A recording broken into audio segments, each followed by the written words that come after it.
What's up, everybody, and welcome back to Around the Table Sports.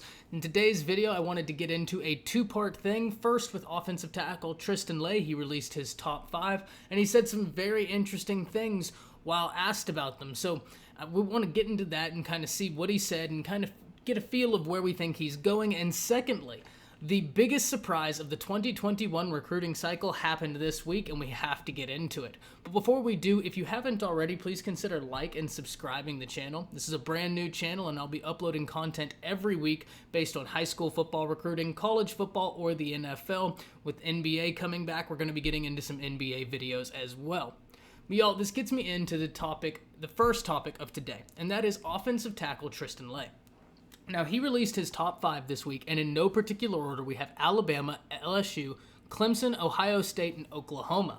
Now, once again, in another video a while back when they released their top 7, I think it was the Corey Foreman video, you remember me saying that most of these schools are of no surprise. Alabama, LSU, Clemson, Oklahoma, Ohio State. I don't think that anybody in the nation is surprised that an offensive tackle, especially a 5-star, has those programs listed.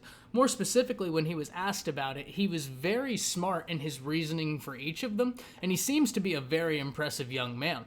And we're going to kind of get into what he said about all 5 of these programs, but specifically the last 3 I'm going to talk about are the ones that I found to be the most compelling and interesting, at least from his perspective.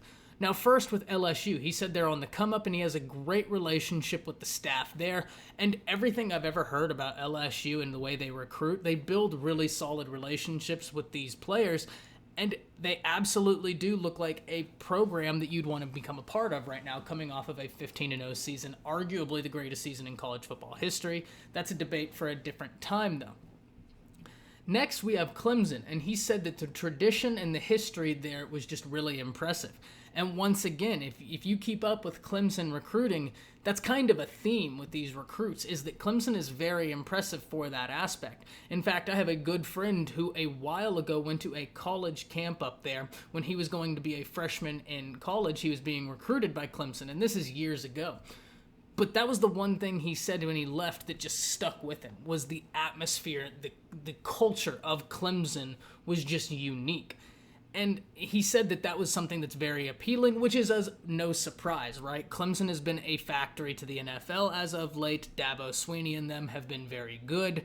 And it makes sense that the history and the culture of that program in its current state is something that he would want to be a part of. Now, it's going to be interesting with the current situation with Dabo and Clemson, with the allegations against him, and I know he's responded, but it was kind of a tone-deaf response, and he managed to talk for a while without really saying anything, which is an impressive feat, I have to say, but that apology was empty. That's something else for another time as well, but let's get into the 3 schools I think are the most compelling. And I'll start with the one I think is the least compelling, and that is the University of Alabama.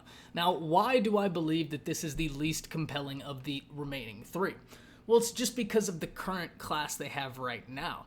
I mean, they already have J.C. Latham, they have the Brockermeyer twins, and they just got Terrence Ferguson. They're also in the running for Amarius Mims, although he looks to be a Georgia lean. So, while I don't think Bama is incredibly likely, it is interesting to note what he said when asked about that program specifically. He said, first, the same thing you always hear when talking about Nick Saban, it's Nick Saban. But secondly, he said that he's looking for a place to develop him and get him into the NFL. And he said 10 of the last 12 offensive tackles for Bama have gone on to be first rounders. Now, that is an impressive stat in and of itself, and it makes complete sense that that's on his mind. The history is there, the proof is in the pudding. But like I said, I don't think that it's incredibly likely, just for the simple fact of it's already a deep class, and the only way I see Bama's staff just absolutely all in is if they think J.C. Latham might be a flip to Ohio State, which that is something that is possible. We talked about that in the video the other day about the Brockermeyer twins. But next, we have Oklahoma. Now, Oklahoma is intriguing because they've been putting out great offensive linemen for a while. I mean, you remember when they had Baker Mayfield, they had a phenomenal offensive line. Now, I think that it's likely because he's a fan of the offense they run there. Lincoln Riley and him have a good relationship, and he likes that Lincoln Riley is active in calling the offense. He's a big fan of that. But more specifically, he has a good relationship with Caleb Williams. They get along very well, and he's interested in playing with him, and Caleb Williams is going to OU where he's absolutely going to ball out. So, I mean, if you're a blue chip offensive player and you get the offer from OU, as college football stands right now, that's one of the harder offers to turn down, especially at a skill position or even an offensive lineman. That scheme has been very solid. I mean, you have 2 Heisman Trophy winners back to back, and then I really think people undervalue the season Jalen Hurts had at OU. Now, the last school that I think is the most likely for Tristan Lay is Ohio State. Ohio State needs a tackle in this class. They already have a historic class, but they are desperately pursuing a 5-star tackle in this class. Like I said earlier, J.C. Latham, watch him. He could be a flip, although personally, I think he's pretty safe with Bama. Now, with Ohio State, he said that they have the best business program out of any of these schools, and that's his major that he's interested in. And that means a lot, y'all. I think that people really undervalue that these kids are going to these colleges just to go to the NFL. And sure, while he did say that, they understand. Like, they're not one-track minded. A lot of people have this misconception that that's the only thing they're thinking. These kids are smart. They understand that there's a life after football and that education can help them. While it's not everything, I'm not saying everybody has to go to college, it can help you. And these kids are smart, and I really like that he likes Ohio State because of their business school. But also, I mean, let's be honest, it's Ohio State. They've had one of the better programs in the nation over the past few years. I completely get it. Personally, where do I think he goes? I think he ends up at Ohio State. They've been really pursuing a 5-star offensive tackle, and this would be a great one. Now, another interesting tidbit is he plays close, to TreVeyon Henderson, who is an absolute incredible running back in the Ohio State class. If y'all aren't aware of him, please go look him up on YouTube. I mean, it's an incredibly fun tape to watch. But they're very close, and because of that, I think that they'll end up at the same place. But now let's get into the biggest surprise of the 2021 recruiting cycle, and that is James Williams, the number 9 player in the nation, 6'5" safety.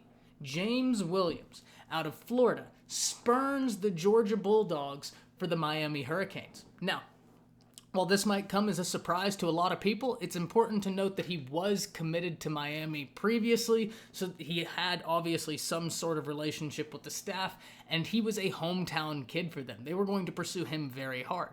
Now, it is incredibly surprising because if you look at the 24/7 crystal ball, across the board, it was 8s or 7s on, like, this is a lock to Georgia.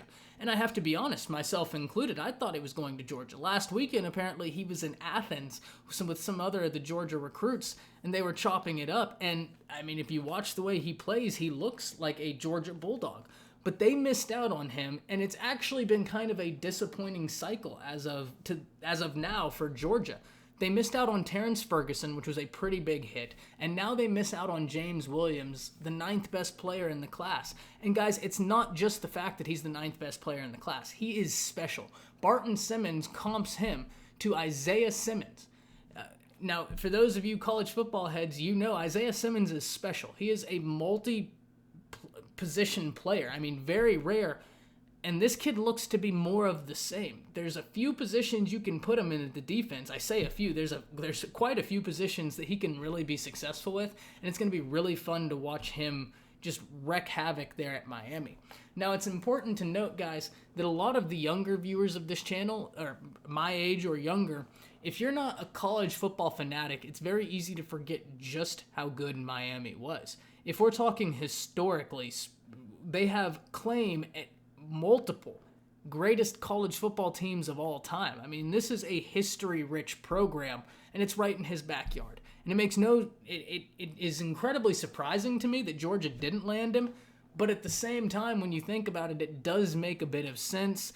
But at the same time, it is crazy that Georgia missed out on this kid. I can only imagine what Kirby is thinking, but Georgia Bulldog fans, fear not. The sky is not falling out from under you. have faith in Kirby and what he does. It's too soon. I mean, just think about it. In April, Alabama was ranked 50th, and now they're second in the nation with a real path to number 1. Corey Foreman looks to be up in the air about where he's going, and they're in the running. There is a real path for them to snag the number 1 recruiting class in this cycle. So Georgia fans, head up high, all good. Amarius Mims is announcing here soon, and he looks to be a lock to Georgia, although there's chatter about Alabama really trying hard for him. But this is one, Georgia fans, I think you get. I think you get Amarius Mims, and he's one of the top players in the nation, and it's Georgia. They're going to recruit just fine. They have a certain brand, and Kirby's a good recruiter. And there is so much time left in this recruiting cycle. Early recruiting period doesn't end until December 18th, and that's that last day of the first national signing day, early signing period. So there's crazy amounts of time here still to go.